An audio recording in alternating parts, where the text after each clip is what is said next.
Dopamine Nation by Anna Lemke. This summary is brought to you by Hook My Book. This book is about the science of pleasure and the relationship between pleasure and pain. It is about how understanding that relationship has become essential for a life well lived. Most importantly, it is about how addiction can cause us to engage in compulsive overconsumption. The book tells the stories of people who have become addicted to things like sugar, shopping, and social media, and how they have found their way out of addiction.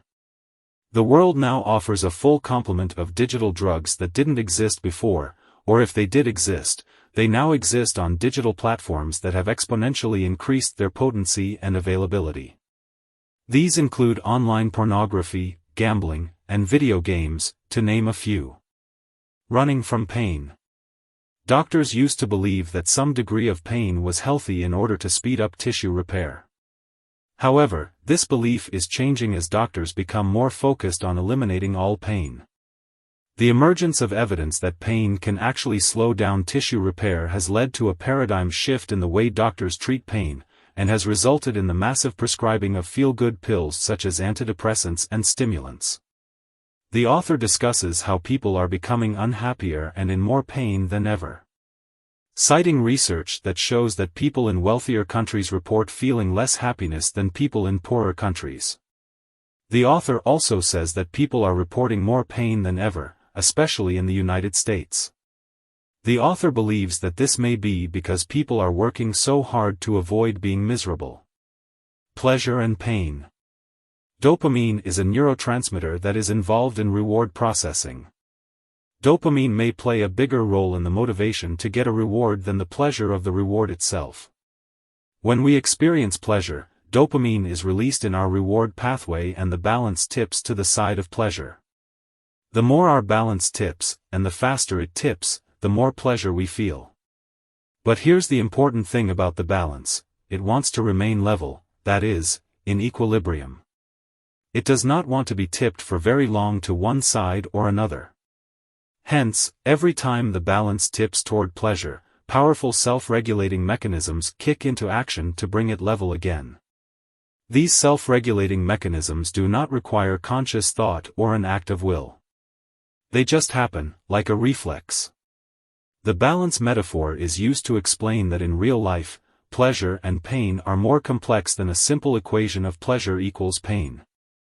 For example, somebody who loves spicy food may experience both pleasure and pain when eating it.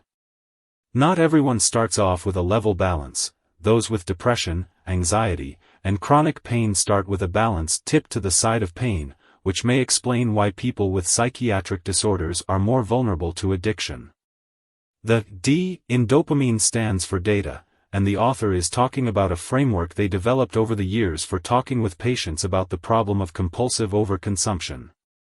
This framework is easily remembered by the acronym dopamine, which applies not just to conventional drugs like alcohol and nicotine but also to any high dopamine substance or behavior we ingest too much of for too long, or simply wish we had a slightly less tortured relationship with.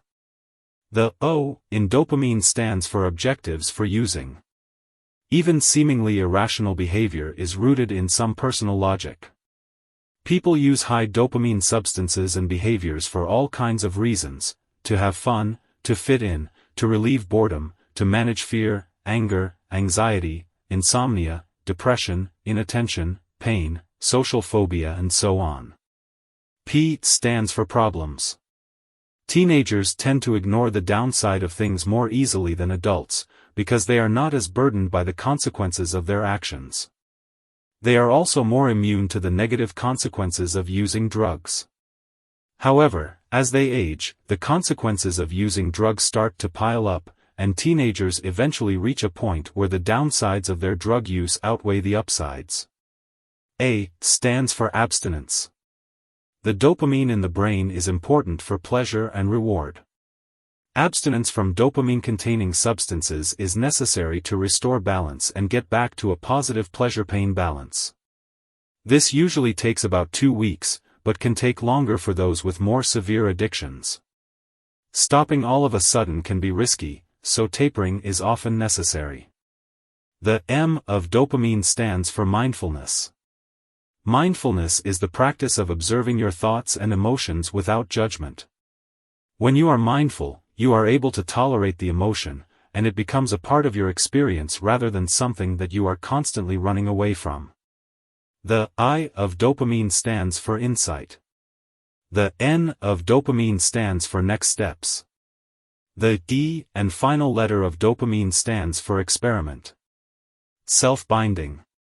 Odysseus' journey home from the Trojan War involved avoiding the Sirens, a creature that lured sailors to their deaths with their enchanting song. To pass them unharmed, Odysseus ordered his crew to put beeswax in their ears and tie him to the mast of the sailing ship, binding him even tighter if he begged to be unfastened or tried to break loose. One way to self-bind from using drugs is to create physical barriers and/or geographical distance between ourselves and our drug of choice. Doctors were taught in medical school that people with certain mental health issues, like depression, anxiety, ADHD, etc., have brains that don't work the way they're supposed to, and that it's up to doctors to replace the missing chemical.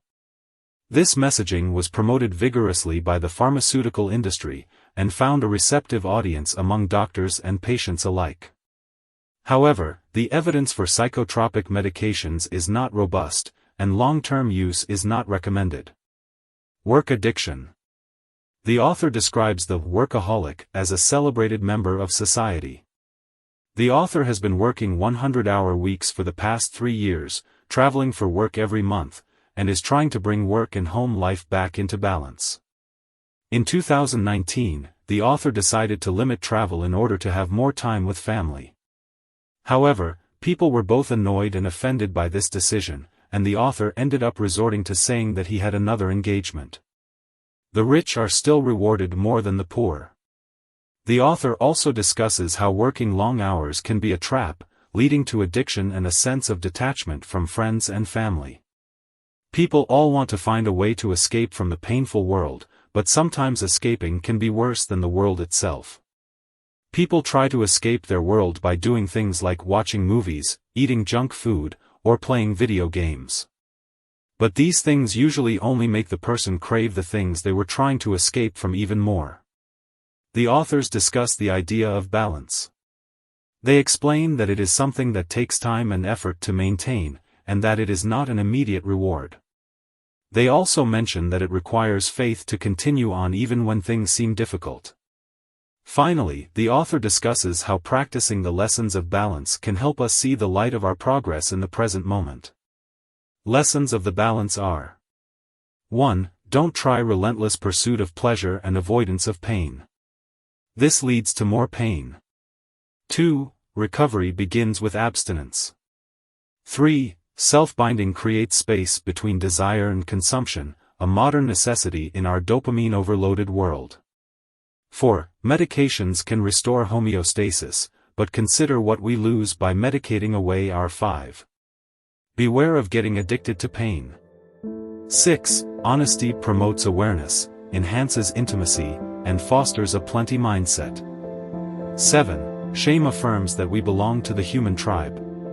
8. Instead of running away from the world, we can find escape by immersing ourselves in it. End of the summary. Thanks for listening.